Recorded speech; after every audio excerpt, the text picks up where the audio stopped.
Mi esposo me envió a prisión para casarse con su amante, sin saber que yo era la dueña de cada ladrillo de su imperio. Mi hermosa familia, qué alegría tan inmensa encontrarnos una vez más en este espacio de luz, en su canal No es Casualidad, donde recordamos que nada en esta vida queda impune ante los ojos del Creador. Hoy quiero dedicar estas palabras a ti, mujer valiente, que te levantas cada mañana con el corazón fragmentado pero la frente en alto. Eres una guerrera bendecida, una hija del Altísimo que merece caminar sobre senderos de paz y abundancia. Que el Todopoderoso envuelva a cada mujer que me escucha con un escudo inquebrantable de protección y sabiduría. Pido hoy que la justicia divina descienda sobre tu hogar como un rocío refrescante, sanando cada herida que la traición haya dejado en tu alma noble. Eres luz en la oscuridad, eres la fuerza de la naturaleza que ningún hombre arrogante podrá jamás apagar. Que tu mesa nunca esté vacía y que tu espíritu se mantenga firme, porque las batallas más difíciles se le otorgan a los soldados más capaces de Dios. Que la envidia se disuelva ante tu brillo y que la prosperidad te persiga hasta alcanzarte. Eres amada, eres protegida y eres infinitamente valiosa.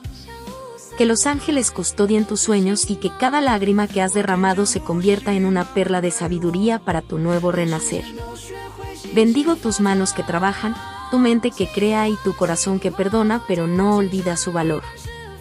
Que el universo conspire a tu favor hoy, mañana y siempre, porque no hay sombra que resista la fuerza de una mujer que confía en el destino. Eres un diamante que el dolor solo ha servido para pulir y hoy brillarás más que nunca. Si crees en la justicia divina, escribe amén y dime desde qué país nos ves para enviarte todo mi cariño. Mariana del Olmo siempre creyó que su matrimonio con Santiago Valderrama era una fortaleza construida sobre la roca del amor sincero, pero la realidad era mucho más oscura y fría. Santiago era un hombre que respiraba arrogancia, un magnate inmobiliario que no podía caminar sin presumir su último Patek Philippe en la muñeca o el rugido de su coche deportivo alemán. Para él, Mariana era el trofeo de sus años de juventud, la mujer que estuvo a su lado cuando no tenía más que deudas, pero que ahora le resultaba un estorbo para su nueva vida de excesos. Santiago caminaba por los pasillos de su mansión con la prepotencia de quien se cree dueño del mundo, ignorando que cada centavo de su fortuna tenía el sello del sacrificio de su esposa. Mariana lo observaba en silencio, notando cómo él llegaba cada vez más tarde, oliendo perfumes extranjeros y con excusas que ya no encajaban en el rompecabezas de su vida diaria. Ella intentaba mantener la llama encendida, preparando cenas que terminaban frías sobre la mesa de mármol, mientras él se encerraba en su estudio a planear su próximo gran golpe. La frialdad en los ojos de Santiago era un aviso que Mariana no quiso leer a tiempo, pues su nobleza le impedía creer que el hombre que juró protegerla estaba cavando su tumba financiera. Santiago ya no la miraba con afecto, sino con la molestia de quien tiene un objeto antiguo que ya no combina con la decoración moderna de su penthouse. Él buscaba desesperadamente una salida, una forma de deshacerse de la mujer que conocía todos sus secretos y que legalmente compartía su éxito. Fue entonces cuando el plan más retorcido comenzó a gestarse en la mente del empresario, quien veía en la lealtad de Mariana una debilidad que podía explotar. Los documentos empezaron a aparecer, firmas que ella otorgaba por pura confianza y que Santiago recolectaba como quien junta leña para una hoguera donde planeaba quemar el futuro de la madre de sus hijos. Cada vez que él le regalaba una joya, no era por amor, sino como una distracción para que ella no hiciera preguntas sobre los movimientos extraños en las cuentas bancarias de la constructora. Mariana, en su infinita bondad, bendecía la prosperidad de su esposo sin saber que esa misma prosperidad estaba siendo usada para comprar silencios y fabricar pruebas falsas en su contra. Santiago se sentía invencible, rodeado de lujos y de la adulación de personas que solo amaban su billetera, mientras Mariana se refugiaba en la crianza de sus hijos y en la gestión de los terrenos familiares que ella había heredado. El desprecio de Santiago llegó al punto de humillarla en eventos públicos, criticando su ropa o su forma de hablar, tratando de minar su autoestima para que, cuando llegara el golpe final, ella no tuviera fuerzas para defenderse.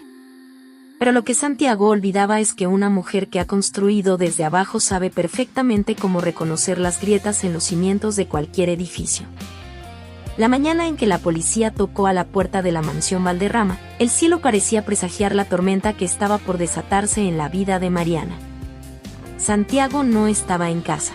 Supuestamente se encontraba en una reunión de emergencia en el centro de la ciudad, pero en realidad estaba supervisando el traslado de sus pertenencias personales a un nuevo departamento.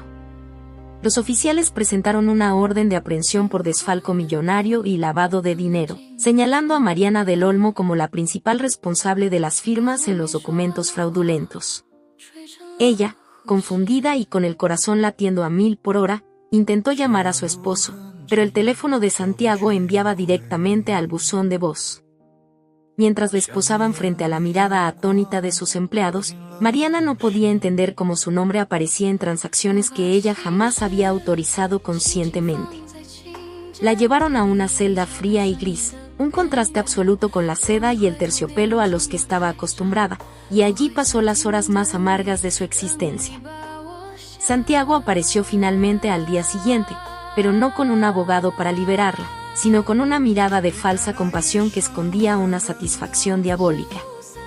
Le dijo que las pruebas eran contundentes, que él había intentado detener la investigación pero que ella había ido demasiado lejos con sus ambiciones personales.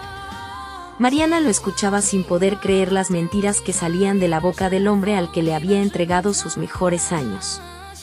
Él le sugirió que se declarara culpable para obtener una sentencia reducida, prometiendo que él cuidaría de los niños y que no les faltaría nada mientras ella cumplía su condena. Era una trampa perfecta, diseñada para que Santiago quedara como el padre sufriente y la víctima de una esposa codiciosa ante los ojos de la sociedad. En ese momento, Mariana sintió que el suelo desaparecía bajo sus pies, dándose cuenta de que el enemigo no estaba fuera, sino que dormía en su misma cama. Santiago se retiró de la prisión ajustándose su traje de diseñador, caminando con la ligereza de quien se ha quitado un peso de encima, dejando a Mariana en la absoluta soledad. En la celda, ella comenzó a atar cabos, recordando las hojas que firmó para los seguros de los niños o para los impuestos de la finca. Cada recuerdo era una puñalada de realidad que le confirmaba que su esposo la había usado como un chivo expiatorio para salvar su propio pellejo y quedarse con todo. Pero en medio de esa oscuridad, una pequeña chispa de resistencia comenzó a arder en el pecho de Mariana, una fuerza que Santiago nunca pudo prever. Ella sabía que la verdad tiene patas cortas y que, aunque el mal parezca triunfar por un momento, la justicia divina siempre tiene la última palabra. Pasaron los meses y Mariana, gracias a un abogado de oficio que creyó en su mirada honesta, logró obtener una libertad condicional debido a la falta de antecedentes y a las irregularidades en el proceso. Al regresar a lo que fue su hogar, se encontró con que las cerraduras habían sido cambiadas y que Santiago ya vivía allí con su secretaria, una mujer joven que ahora lucía las joyas que Mariana había dejado atrás. Sin un lugar a donde ir y con las cuentas congeladas, Mariana se refugió en la pequeña casa de campo de su abuela, el único bien que Santiago no pudo tocar por estar bajo un régimen especial de herencia. Fue allí, mientras limpiaba una vieja caja de recuerdos que había rescatado de la mudanza apresurada, donde encontró el iPad que Santiago solía usar para sus viajes internacionales. Al encenderlo, se dio cuenta de que la sesión de mensajería y correo electrónico seguía abierta, sincronizada automáticamente con el servidor de la empresa de su esposo. Santiago, en su soberbia, pensó que Mariana nunca tendría acceso a ese dispositivo o que ella era demasiado tecnológicamente ignorante para hurgar en sus archivos. Lo que encontró dentro fue una mina de oro de corrupción y maldad que le devolvió el aliento que la injusticia le había robado. Había correos detallados entre Santiago y un abogado corrupto donde planeaban paso a paso cómo falsificar la firma de Mariana en los documentos del desfalco.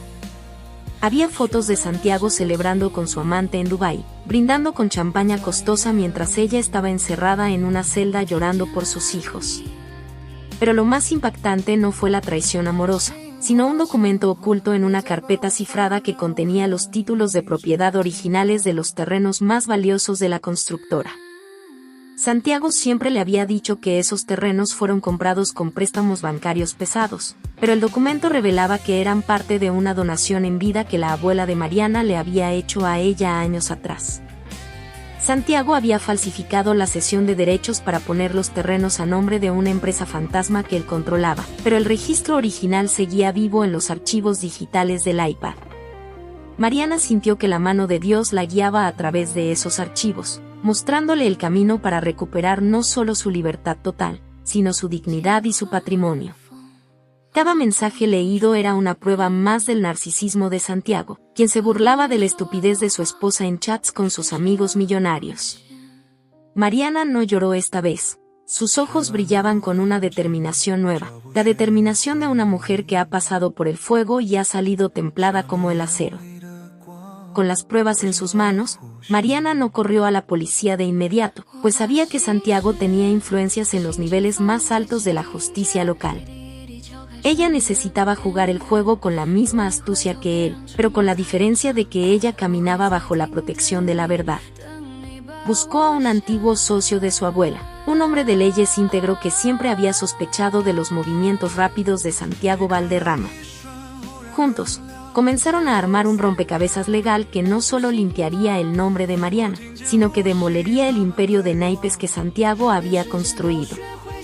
Mariana aprendió sobre finanzas, sobre leyes de propiedad y sobre cómo rastrear flujos de dinero en paraísos fiscales, convirtiéndose en la pesadilla que Santiago jamás imaginó. Mientras tanto, Santiago seguía con su vida de lujos, ajeno a que el iPad que perdió en la mudanza era el arma que lo destruiría. Él se preparaba para la inauguración de su proyecto más ambicioso, un complejo de apartamentos de ultra lujo construidos, precisamente, sobre los terrenos que le pertenecían a Mariana. Invitó a la prensa, a políticos y a la alta sociedad para presumir su éxito, gastando miles de dólares en una fiesta que sería el escenario de su propia caída. Mariana observaba todo desde las sombras, manteniendo un perfil bajo y dejando que Santiago se hundiera más en su propia arrogancia. Ella veía cómo él gastaba el dinero que no le pertenecía en regalos extravagantes para su amante, mientras sus hijos eran cuidados por niñeras que no les daban el amor que ella les ofrecía. El dolor de estar lejos de sus hijos era el motor que impulsaba a Mariana a no rendirse ni un solo segundo. Cada noche, ella oraba pidiendo fuerza y sabiduría, sintiendo que una paz sobrenatural la rodeaba en su pequeña casa de campo. Sabía que el momento de la verdad estaba cerca y que Santiago, en su orgullo, ya había sellado su destino. El plan de Mariana era perfecto. Dejaría que él llegara a la cima de su gloria para que la caída fuera más estrepitosa y ejemplar. Ella ya no era la mujer sumisa que bajaba la mirada, ahora era una estratega que entendía que la justicia no es venganza, sino poner cada cosa en su lugar. Mientras Santiago se probaba su nuevo traje de 3 piezas frente al espejo, Mariana guardaba en un sobre las pruebas que harían que ese traje fuera lo último lujoso que vestiría en mucho tiempo. La mesa estaba servida para el banquete del karma, y Mariana del Olmo era la invitada de honor que nadie esperaba ver. La noche de la gran inauguración del complejo Torres del Olimpo fue el escenario que Santiago Valderrama eligió para su máxima glorificación, sin saber que sería su funeral financiero. El lugar estaba decorado con cristales de Swarovski y las mejores botellas de champaña rodaban entre los invitados más influyentes del país. Santiago, luciendo un reloj de edición limitada y una sonrisa cargada de cinismo, subió al estrado para dar el discurso de su vida, jactándose de cómo el esfuerzo y la visión lo habían llevado a construir ese imperio desde la nada. A su lado, su amante sonreía con hipocresía, luciendo un collar de diamantes que pertenecía a la colección personal de la madre de Mariana. Los flashes de las cámaras cegaban a los presentes, mientras Santiago hablaba de valores y familia, una ironía que provocaba náuseas a quienes conocían la verdad. Pero justo cuando se disponía a cortar el listón rojo, las puertas del salón se abrieron de par en par, dejando entrar una corriente de aire frío que pareció apagar la energía del lugar. Mariana del Olmo entró caminando con una elegancia que dejó a todos sin aliento, vistiendo un traje blanco impecable que simbolizaba su pureza y su renacimiento. No venía sola, la acompañaban 2 oficiales de la Policía Federal y su nuevo equipo legal, portando carpetas que contenían el fin de la farsa de Santiago. El murmullo de la multitud se convirtió en un silencio sepulcral mientras Mariana se acercaba al estrado sin una pizca de miedo en sus ojos. Santiago, con el rostro pálido y la voz entrecortada, intentó ordenar que la sacaran, llamándola loca y delincuente ante sus invitados. Pero Mariana no necesitó gritar, simplemente subió al podio, tomó el micrófono y con una voz serena pero firme, le dijo a la audiencia que la fiesta se había terminado porque el dueño de la casa finalmente había llegado. Los oficiales entregaron a Santiago una orden de embargo preventivo y una nueva orden de aprehensión por fraude procesal, falsificación de documentos y robo agravado. La cara de Santiago se desfiguró, pasando de la soberbia al terror absoluto en cuestión de segundos, mientras veía como sus amigos de la alta sociedad daban un paso atrás para no ser salpicados por su caída. Mariana sacó el iPad que había sido el testigo silencioso de su traición y proyectó en las pantallas gigantes del salón los correos donde Santiago admitía haberla enviado a prisión injustamente. La humillación fue total. El hombre que se creía un dios estaba siendo desnudado moralmente frente a todo su mundo. El caos se apoderó del evento mientras los invitados se retiraban a toda prisa, dejando a Santiago solo en el escenario frente a la mujer que había intentado destruir. Los abogados de Mariana presentaron los títulos de propiedad originales, demostrando que los terrenos sobre los que se erigían las torres nunca habían dejado de pertenecer legalmente a ella. En ese instante, todos los contratos de preventa y las inversiones de Santiago quedaron legalmente congelados, convirtiendo su gran proyecto en una trampa de deudas de la que no podría escapar. Santiago gritaba incoherencias, tratando de culpar a sus subordinados, pero las pruebas en el iPad eran irrefutables y llevaban su firma digital en cada mensaje de odio. Su amante, al ver que el barco se hundía, ni siquiera se despidió, simplemente se quitó el collar de diamantes, lo dejó sobre una mesa y salió del salón buscando su próximo objetivo, demostrando que el amor comprado se desvanece con la primera señal de pobreza. Mariana observaba la escena con una mezcla de lástima y alivio, entendiendo que la justicia de Dios no siempre es rápida, pero siempre llega en el momento exacto.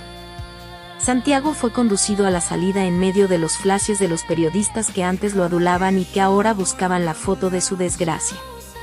Mientras lo subían a la patrulla, él vio por última vez el logotipo de su empresa siendo cubierto por sellos oficiales de clausura. Mariana, por su parte, se mantuvo firme, recibiendo el apoyo de los pocos que sabían la verdad y preparándose para la batalla legal que terminaría de devolverle todo lo que le pertenecía. La mansión, los autos, las cuentas bancarias, todo lo que Santiago había acumulado con engaños comenzó a filtrarse de sus manos como agua entre los dedos. La justicia divina había comenzado a pasar la factura, y el interés por el daño causado sería extremadamente alto para el hombre que despreció a la mujer que lo ayudó a crecer.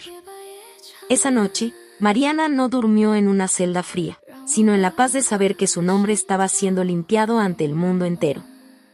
El iPad, que Santiago olvidó por descuido y soberbia, terminó siendo la llave que abrió las puertas de la libertad para Mariana y las de la prisión para él. La arrogancia de Santiago fue su propio verdugo, pues creyó que la inteligencia era exclusiva de quienes usan trajes caros, olvidando que la sabiduría habita en los corazones honestos.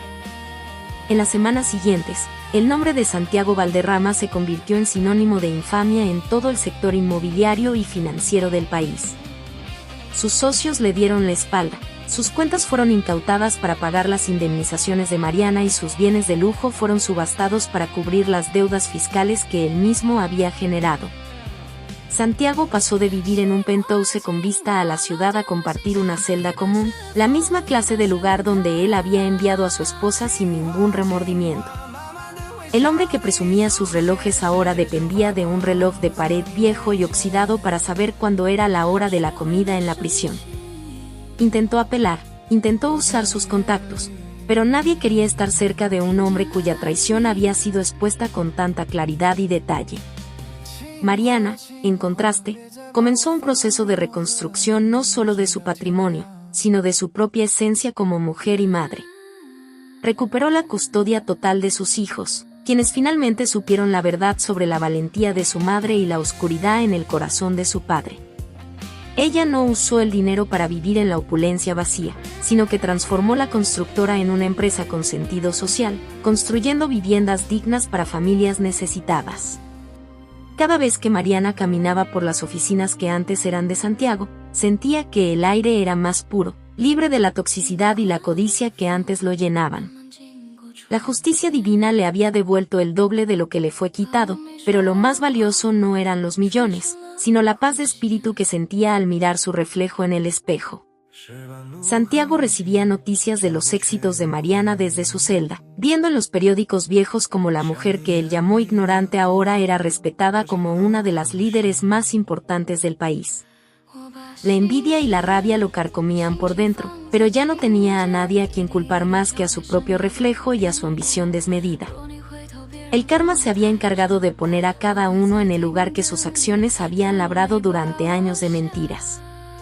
Mariana incluso envió a Santiago una Biblia a la cárcel con una nota que decía: "La verdad os hará libres", un gesto de piedad que Santiago, en su amargura, no pudo comprender. Ella ya no le guardaba rencor, pues entendía que el odio es un veneno que uno se toma esperando que el otro muera, y ella prefería vivir plenamente. El complejo Torres del Olimpo fue rebautizado por Mariana como el refugio de la verdad, convirtiéndose en un símbolo de esperanza para todas aquellas mujeres que han sido víctimas de abuso financiero y emocional. Mariana creó una fundación dentro del complejo para asesorar legalmente a mujeres sin recursos, asegurándose de que ninguna otra pasara por el calvario que ella vivió injustamente. Su vida se transformó en un testimonio viviente de que el bien siempre triunfa y de que no hay imperio construido sobre la mentira que pueda sostenerse para siempre. Ella volvió a sonreír, pero esta vez con una sonrisa que nacía desde lo más profundo de su alma, una sonrisa que reflejaba la victoria sobre la oscuridad. Los lujos ya no eran su prioridad, aunque la abundancia la rodeaba, pues entendió que la verdadera riqueza es la lealtad, el amor de sus hijos y la conciencia tranquila. Santiago, por su parte, perdió su última apelación y fue condenado a 20 años de prisión, viendo cómo su juventud y su salud se marchitaban tras las rejas del olvido. Sus hijos nunca fueron a visitarlo, no por odio sembrado por Mariana, sino porque ellos mismos decidieron que no querían tener contacto con alguien que fue capaz de destruir a su propia familia por dinero. La soledad se convirtió en la única compañera de Santiago, recordándole cada día el precio de su arrogancia y el valor de lo que alguna vez tuvo y no supo apreciar. Mariana del Olmo se convirtió en un faro de luz, demostrando que después de la tormenta más fuerte, el sol siempre sale con más fuerza para quienes caminan en la verdad. La historia de Mariana no es solo una historia de justicia, sino un recordatorio de que somos los arquitectos de nuestro propio destino y que cada acción tiene una consecuencia eterna. Ella aprendió que el dolor es un maestro severo, pero que bajo su tutela, una mujer puede descubrir una fuerza que ni ella misma sabía que poseía. Hoy, Mariana camina con la cabeza en alto, no por orgullo, sino por la dignidad recuperada que nadie volverá a arrebatarle jamás. Su vida es ahora un jardín floreciente donde antes solo había cenizas, un testimonio de que Dios nunca llega tarde y que su justicia es perfecta y redentora. Y así, mi hermosa familia, llegamos al final de este drama donde aprendimos que el dinero puede comprar un reloj, pero nunca el tiempo perdido, y puede comprar una cama, pero jamás un sueño tranquilo. El giro final que la vida le tenía preparado a Santiago fue el más amargo de todos. El abogado que lo ayudó a hundir a Mariana terminó testificando en su contra para salvarse él mismo, probando que entre villanos no existe la lealtad. Santiago terminó sus días en la pobreza total, dependiendo de la caridad de la misma fundación que Mariana había creado para sobrevivir dentro del penal. ¿Qué lección tan profunda nos deja esta historia? Nunca desprecies a quien te ayudó a subir, porque en la bajada podrías necesitar de su mano una vez más. La vida es un eco, lo que envías, regresa, lo que siembras, cosechas, y lo que das, lo recibes de vuelta multiplicado. Mariana no necesitó vengarse, porque la misma vida se encargó de poner los puntos sobre las íes y de devolverle la corona que Santiago intentó pisotear.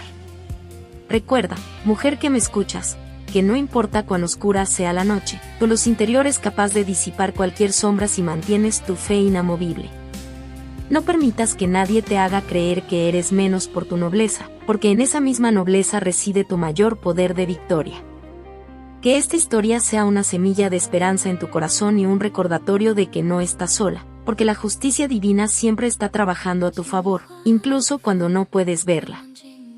Mi hermosa familia de No es casualidad, gracias por acompañarme en este relato de justicia y redención. Que el Todopoderoso ilumine tu camino, que la paz sea tu almohada y que la prosperidad te encuentre en cada rincón de tu vida. Bendigo tu hogar, bendigo tus proyectos y bendigo esa fuerza imparable que llevas dentro. Que ningún obstáculo sea tan grande como tu fe y que cada día sea una nueva oportunidad para brillar con luz propia. Nos vemos en la próxima historia, donde seguiremos demostrando que en este mundo, nada, absolutamente nada, es casualidad. Bendiciones infinitas y hasta pronto.